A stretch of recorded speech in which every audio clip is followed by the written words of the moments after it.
जय हिंद साथियों। तो यहाँ पर हम आपके लिए पेपर कोड PHDC 133 आधुनिक हिंदी कविता के कुछ इंपॉर्टेंट क्वेश्चंस को डिस्कस करेंगे जो आपके आने वाले जून एग्जाम के लिए इंपॉर्टेंट है। तो आप लोग इस क्लास को पूरा एंड तक देखिएगा।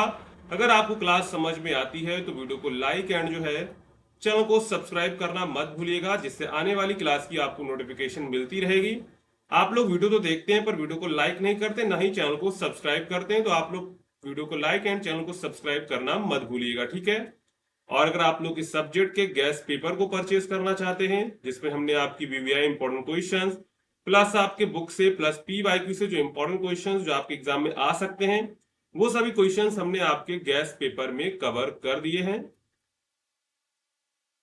अगर आप उसे डाउनलोड करना चाहते हैं तो उसे आप हमारी वेबसाइट से डाउनलोड कर सकते हैं। अगर आप वेबसाइट से नहीं कर पा रहे हैं तो डिस्क्रिप्शन में आपको एक नंबर दिया गया है, उस नंबर पे आप लोग जो है व्हाट्सएप मैसेज करके परचेज कर सकते हैं, ठीक है।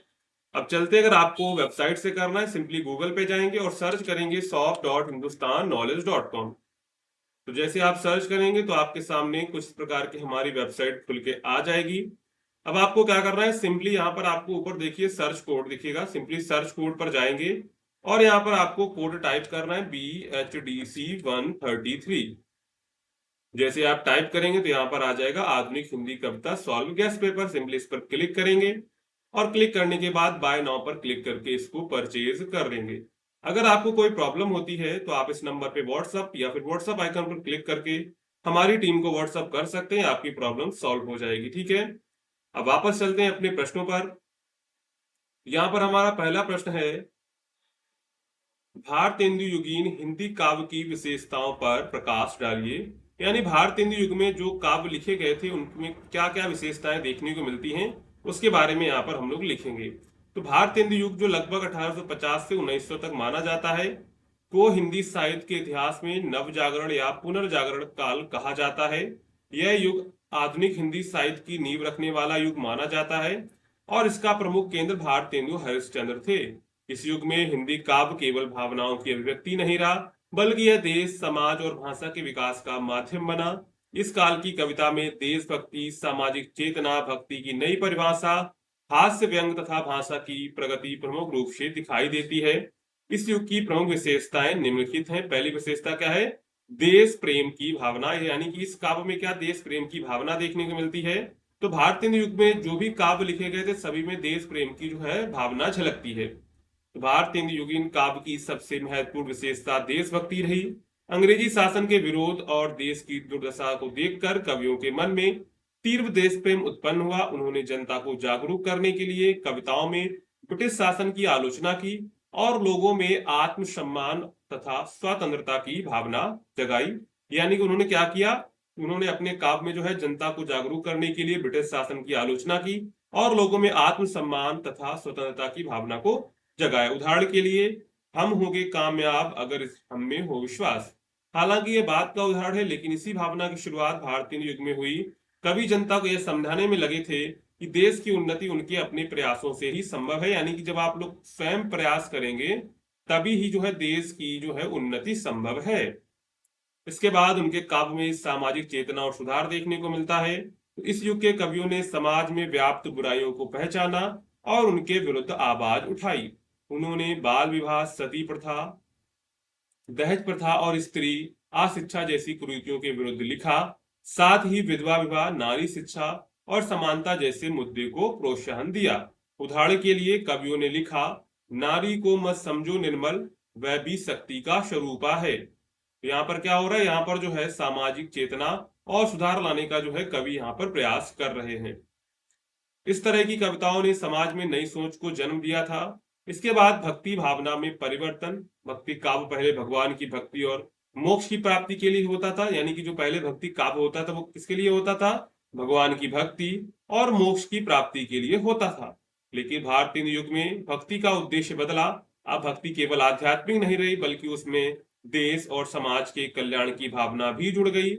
ईश्वर की सेवा के साथ साथ राष्ट्र सेवा को भी भक्ति कर्म समझा जाने लगा। उदाहरण के लिए, राम नाम जपते जपते जननी भूमि को पूजो, यह बताता है कि देश भी माँ के समान पूज्य है। तो यहाँ पर हमने देखा भक्ति भावना में परिवर्तन और सामाजिक चेतना और देश प्रेम की भावना। इसके बाद आगे बढ़ते हैं। यहीं पर हिंदी भाषा का विकास होता है। तो इस युग में हिंदी भाषा को सरल, सुगम और जन समर्थ बनाने का प्रयास किया गया। गद्य में खड़ी बोली का प्रयोग बढ़ा, जबकि काव्य में ब्रजभाषा का उपयोग प्रचलित रहा। भारतेंदु जी ने और अन्य लेखकों ने हिंदी में नाटक, निबंध, लेख, समाचार पत्र आदि के माध्यम से भाषा का विकास किया। इसमें प्रमुख योगदान किसका रहा? कवि वचन सुधा, हरिश्चंद्र चंद्रिका जैसी पत्रिकाओं का प्रकाशन हुआ। गद्य लेखन की शुरुआत खड़ी बोली में हुई। इसके बाद हास्य और व्यंग का प्रयोग। तो कवियों ने हास्य और व्यंग को एक प्रभावशाली हथियार की तरह इस्तेमाल किया। वे समाज की बुराइयों, पाखंड, भ्रष्टाचार और अंधविश्वासों पर तीखा प्रहार करते थे, लेकिन इस तरह की पाठक को बुरा भी ना लगे। जैसे किसी मूर्ख व्यक्ति के अंधविश्वास को उजागर करते हुए लिखा गया, पंडित जी बोले ग्रह है भारी, चूहे से होगी बलि हमारी। समस्या पूर्ति की परंपरा। तो इस युग में कवियों को कविता लिखने की एक प्रतियोगी शैली अपनाई गई, जिससे समस्या पूर्ति कहा जाता है। इसमें उन्होंने उन्हें एक पंक्ति या विषय दिया जाता था और उसी के आधार पर उन्हें कविता पूरी करनी होती थी। यह शैली कवियों की रचनात्मकता को बढ़ाने वाली साबित हुई। इसके बाद नवीनता और प्राचीनता का समन्वय। तो इस युग के कवियों ने पुराने काव्य रूपों जैसे दोहा, चौपाई, कविता, सवैया आदि का प्रयोग जारी रखा, लेकिन विषयों में नवीनता लाई। अब कविताएं केवल प्रेम और भक्ति तक सीमित नहीं रहीं, बल्कि समाज, राजनीति, शिक्षा और वैज्ञानिक सोच जैसे आधुनिक विषयों को भी स्थान मिला था। इसके बाद हम लोग निष्कर्ष लिखेंगे। तो भारतेंदु युग वास्तव में हिंदी काव्य का पुनर्जागरण काल था। इस युग में कवियों ने न केवल साहित्य का दायरा बढ़ाया, बल्कि समाज और राष्ट्र की चेतना को भी जागृत किया। यह युग आज भी इस बात का प्रमाण है कि साहित्य केवल मनोरंजन का साधन नहीं, बल्कि समाज परिवर्तन का एक सशक्त माध्यम भी हो सकता है। यहाँ पर हमने देखा कि भारतीय युग में काव्य में क्या क्या चीजें देखने को मिलती थी। देशभक्ति की भावना, सामाजिक चेतना और सुधार। इसके बाद भक्ति भावना में परिवर्तन, हिंदी भाषा का विकास, हास्य और व्यंग का प्रयोग इस काव्य में देखने को मिलता है। समस्या पूर्ति की परंपरा और नवीनता और प्राचीनता का समन्वय भी इस काव्य में देखने को मिलता है। इसके बाद दूसरा प्रश्न यहाँ पर हमारा है, राम नरेश त्रिपाठी की काव्य की प्रमुख विशेषताओं पर प्रकाश डालिए। दूसरे प्रश्न पर चलने से पहले अगर आपने अभी तक वीडियो को लाइक नहीं किया तो लाइक कर दीजिए, चैनल को सब्सक्राइब कर दीजिए, साथ में टेलीग्राम को ज्वाइन जरूर कर लीजिएगा, जिससे आपको अपडेट मिलती रहेगी। तो आप लोग टेलीग्राम को जरूर ज्वाइन कर लीजिएगा, उसकी लिंक आपको डिस्क्रिप्शन में मिल जाएगी, तो वहां से आप लोग ज्वाइन कर लीजिएगा। राम नरेश त्रिपाठी हिंदी साहित्य के प्रसिद्ध कवियों में से एक हैं। उन्होंने अपनी रचनाओं के माध्यम से न केवल साहित्य को नई दिशा दी, बल्कि समाज, देश और संस्कृति के विभिन्न पक्षों को भी उजागर किया। उनके काव्य में कई विशेषताएं हैं जो उन्हें अन्य कवियों से अलग बनाती हैं। उनके काव्य की प्रमुख विशेषताओं को निम्नलिखित रूप से समझा जा सकता है। देखिए यहाँ पर ऐसे राम नरेश त्रिपाठी नाम लिखा है, अगर यहीं पर मैथिली षड़गुप्त लिखा हो या फिर कोई अन्य कवि का नाम लिखा हो, बस आपको क्या कर राम नरेश त्रिपाठी को हटाकर यहाँ पर उस कवि का नाम लिख देना है और इंट्रोडक्शन सबका सेम रहेगा, ठीक है। क्योंकि ये हिंदी जो सिलेबस है ना ऐसा कि इसमें सब कुछ सेम रहता है, सबकी हेडिंग भी सेम रहेंगी, बस वहां पे राम नरेश त्रिपाठी लिखा है वहीं पर जो मैथिली षड़गुप्त का नाम आ जाएगा, बस इतना ही फर्क आएगा, सब कुछ सेम रहता है। तो इनके काव्य में क्या विशेषता देखने को मिलती है? राष्ट्रीयता और देश प्रेम की भावना। देखिए अभी हमने ऊपर देखा काव्य में देश देश प्रेम की भावना। अब क्योंकि रामनेश त्रिपाठी भारतीय युग के होंगे, तो यहाँ पर जो है उनके काव्य में भी देश प्रेम और देश प्रेम की भावना देखने को मिलेगी। राम नरेश त्रिपाठी की कविताओं में देश प्रेम और राष्ट्रीयता की भावना प्रमुखता से दिखाई देती है। वे उस समय के कवि थे जब भारत आजादी की लड़ाई लड़ रहा था। उन्होंने अपनी कविताओं से लोगों को देशभक्ति के लिए प्रेरित किया। उनके शब्दों में ऐसी ताकत होती थी जो युवाओं के मन में देश के लिए कुछ कर गुजरने की भावना भर देती थी। उनकी कविताएं केवल भावनात्मक नहीं थी, बल्कि वे जन जागरण का कार्य करती थी। वे अपने पाठकों को याद दिलाते थे कि देश की सेवा ही सच्चा धर्म है। यानी कि उनकी केवल जो कविताएं भावनात्मक नहीं थी, बल्कि क्या करती, जन जागरण थी। वो पाठकों को याद दिलाती कि आप जो है देश की सेवा ही सच्चा धर्म है। और वो ऐसे शब्द लिखते थे जिससे युवाओं में जोश आ जाता था कि वो देश के लिए कुछ काम करें। इसके बाद प्रकृति चित्रण की सुंदरता। तो उनके काव्य में क्या होता है, प्रकृति की चित्रण की सुंदरता देखने को मिलती है। राम नरेश त्रिपाठी का प्रकृति प्रेम भी उनके काव्य की एक विशेषता है। उनकी कविताओं में प्रकृति के सुंदर और मनोहर दृश्य देखने को मिलते हैं। उन्होंने पेड़ पौधे, नदियां, आकाश, पक्षियों आदि का ऐसा चित्रण किया है जिससे नाटक मानो खुद को उस वातावरण में उपस्थित महसूस करने लगता है। उनकी प्रकृति चित्रण केवल दृश्यात्मक नहीं था बल्कि भावनाओं से जुड़ा होता था। वे प्रकृति के माध्यम से जीवन के विभिन्न पक्षों को समझाने का कार्य भी करते थे। इसके बाद है स्वच्छंदतावाद की छाप। तो रामनरेश त्रिपाठी स्वच्छंदतावादी विचारधारा के समर्थक थे। इसका अर्थ है कि वे भावनाओं की स्वतंत्रता में विश्वास रखते थे। उन्होंने रूढ़िवादी सोच और परंपराओं का विरोध किया था। उनकी रचनाओं में कवि का मन खुलकर बोलता है, जहां कल्पना को स्वतंत्र उड़ान मिलती है। वे व्यक्ति की आंतरिक भावनाओं को महत्व देते थे और उनकी कविताओं में मनोविज्ञान का भी गहरा प्रभाव दिखाई देता। यानी कि वे स्वच्छंदतावाद के विचारक थे, मतलब कि वे भावनाओं की स्वतंत्रता को विश्वास रखते थे। उन्होंने रूढ़िवादी सोच या परंपराओं का विरोध किया। उनकी रचनाओं में कवि का मन खुलकर बोलता है, जहां कल्पना को स्वतंत्र उड़ान मिलती है। यानी कि उनके मन में जो आता है वो सब कुछ अपने काव्य में लिख देते हैं, वहां पर उनके लिए कोई पाबंदी नहीं है। इसके बाद लोकगीतों का संरक्षण और संग्रह। तो रामनरेश त्रिपाठी की एक और महत्वपूर्ण विशेषता यह है कि उन्होंने भारतीय लोक संस्कृति को सहेजने का कार्य किया। उन्होंने कविता कौमुदी नामक संग्रह में विभिन्न लोकगीतों को संकलित किया। उनका मानना था कि लोकगीतों में आम जनता की सच्ची भावनाएं और संस्कृति छुपी होती है। उन्होंने इन गीतों को साहित्यिक मंच पर लाकर उन्हें सम्मान दिलाया और लोक संस्कृति को नई पहचान दी थी। इसके बाद सरल, सहज और प्रभावमयी भाषा शैली। तो उनके काव्य की भाषा कैसी थी? सरल, सहज और प्रभावमयी थी। तो रामनरेश त्रिपाठी की भाषा अत्यंत सरल, सहज और प्रभावशाली है। उन्होंने अपनी रचनाओं में संस्कृत निज शब्दों का प्रयोग तो किया ही है, लेकिन साथ ही उन्होंने लोक भाषा और बोलचाल के शब्दों का भी प्रयोग किया है। इसका परिणाम यह हुआ कि उनकी कविताएं आम जनता तक पहुंच सकी और पाठकों के मन में गहरी छाप छोड़ सकी। उनकी शैली में गीतात्मकता और भावनाओं का गहरा प्रभाव देखने को मिलता है। इसके बाद हम लोग निष्कर्ष लिखेंगे। तो रामनरेश त्रिपाठी हिंदी साहित्य के उन महान कवियों में हैं जिन्होंने अपने काव्य के माध्यम से देश, समाज, संस्कृति और मानवीय भावनाओं को सुंदर अभिव्यक्ति दी। उनकी कविताओं में जहां एक ओर देशभक्ति और राष्ट्रीयता की भावना है, वहीं दूसरी ओर प्रकृति प्रेम भावना, स्वच्छंदता और लोक जीवन की आत्मा भी झलकती है। उनकी सरल भाषा, लोकगीतों के प्रति लगाव और साहित्य को सामाजिक सरोकारों से जोड़ने की भावना उन्हें एक युग प्रवर्तक कवि बनाती है। इस प्रकार रामनरेश त्रिपाठी ने हिंदी काव्य को न केवल समृद्ध किया बल्कि एक नई दिशा भी प्रदान की थी। यहाँ पर हमने देखा कि रामनरेश त्रिपाठी के काव्य में कौन कौन सी विशेषताएं हैं।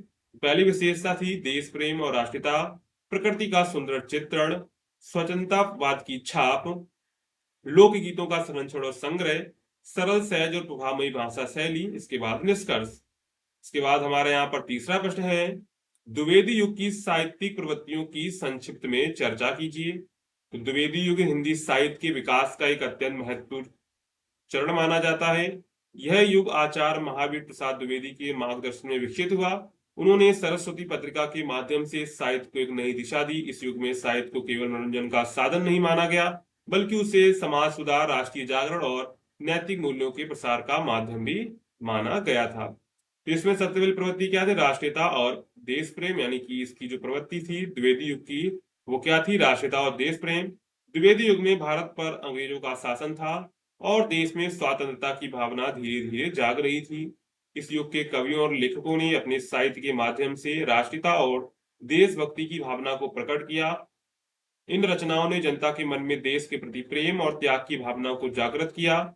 मैथिली शरणगुप्त की रचनाएं जैसे भारत भारती इसका प्रमुख उदाहरण देखने को मिलता है। इसके बाद सामाजिक सुधार। तो इस युग में साहित्यिक समाज के प्रति जिम्मेदारी को महसूस करता है। बाल विवाह, दहेज प्रथा, छुआछूत, नारी शोषण जैसी बुराइयों के खिलाफ साहित्य ने आवाज उठाई। रचनाकारों ने जनता को जागरूक करने के लिए लेखों, कविताओं और नाटकों का सहारा लिया। इस तरह साहित्य समाज जो है सुधार का एक प्रभावशाली उपकरण बन गया था। इसके बाद भाषा का परिष्कार। तो द्विवेदी युग से पहले हिंदी साहित्य जो है ब्रजभाषा और अवधी में लिखा जाता था, लेकिन इस युग में खड़ी बोली को साहित्य की मुख्य भाषा के रूप में स्थापित किया गया। आचार्य द्विवेदी ने खड़ी बोली की व्याकरणिक और शुद्ध भाषा को अपनाया, जिससे यह अधिक समझने योग्य और प्रभावशाली बनी थी। इसके बाद द्विवेदी युग में खड़ी बोली का विकास हुआ। इस युग में खड़ी बोली को केवल गद्य ही नहीं बल्कि पद्य कविता की भाषा में भी अपनाया जाने लगा। यह एक बड़ा परिवर्तन था। इससे हिंदी साहित्य को एक नया रूप और स्वरूप प्राप्त करने में सफल हुआ। इसके बाद छंदों और अलंकारों का प्रयोग। इस युग में कवियों ने छंदों और अलंकारों के क्षेत्र में भी प्रयोग किए। हरि गीत का जैसे छंदों का विकास हुआ, अलंकारों का प्रयोग सुंदरता और भावों के अभिव्यक्ति को प्रभावी बनाने के लिए किया गया। इससे साहित्य में जो है कलात्मकता भी बनी रही थी। इसके बाद है प्रबंध काव्य का विकास। तो द्विवेदी युग में प्रबंधात्मकता की प्रवृत्ति बढ़ी, यानी कविता केवल भाव प्रदर्शन नहीं रही, बल्कि उसमें कथा, उद्देश्य और संरचना भी पाई गई। प्रिय प्रवास, आचार्य द्विवेदी और जो है साकेत, मैथिली, षडगुप्त जैसे प्रबंध काव्य जो है इस युग की विशेषता थे। आदर्शवाद और नैतिकता, तो इस युग के साहित्य में उच्च आदर्शों और नैतिक मूल्यों को प्रमुखता दी गई। जीवन में सच्चाई, परोपकार, संयम, त्याग जैसे गुणों को महत्व दिया गया। साहित्य का उद्देश्य पाठकों को नैतिक रूप से ऊंचा उठाना माना गया, यानी कि जो है द्विवेदी युग के काव्य में आदर्शवाद और नैतिकता भी देखने को मिलती है। इसके बाद प्रकृति चित्रण, तो द्विवेदी युग के रचनाकारों ने प्रकृति का सुंदर और सूक्ष्म चित्रण किया। यह चित्रण केवल प्राकृतिक सौंदर्य तक सीमित नहीं था, बल्कि भावनाओं और नैतिक संदर्भों में भी था। इसके बाद सामाजिक समस्याओं का चित्रण, इस युग में गरीबी, बेरोजगारी, अशिक्षा, सामाजिक अन्याय जैसी समस्याओं को भी साहित्य में स्थान मिला। लेखक ने इन विषयों को उठाकर समाज को जागरूक करना चाहते थे। इसके बाद साहित्यिक पत्रकारिता का विकास, तो इस युग में सरस्वती जैसी पत्रिकाओं ने साहित्यिक पत्रकारिता को एक नया आयाम दिया। इन पत्रिकाओं ने नए लेखकों को मंच दिया और साहित्य को आम जनता तक पहुंचाया था। इसके बाद हम लोग निष्कर्ष लिखेंगे। तो द्विवेदी युग हिंदी साहित्य में बदलाव और जागरण का युग था। इस युग में साहित्य केवल कला का साधन नहीं रहा, बल्कि यह समाज, राष्ट्र और मानवता के हित में प्रयुक्त हुआ। आचार्य द्विवेदी के नेतृत्व में यह युग हिंदी साहित्य को एक नई ऊंचाई पर ले गया, जो आगे चलकर छायावाद और आधुनिक युग की नींव बना। तो यहाँ पर हमने टोटल 3 क्वेश्चंस को डिस्कस किया हुआ है, जो आपके एग्जाम के लिए इंपॉर्टेंट है। तो आप लोग इन सभी क्वेश्चंस को जरूर अच्छे से तैयार कर लीजिएगा। और अगर आपने अभी तक वीडियो को लाइक एंड चैनल को सब्सक्राइब नहीं किया है तो कर दीजिएगा। मिलते हैं अगली क्लास में।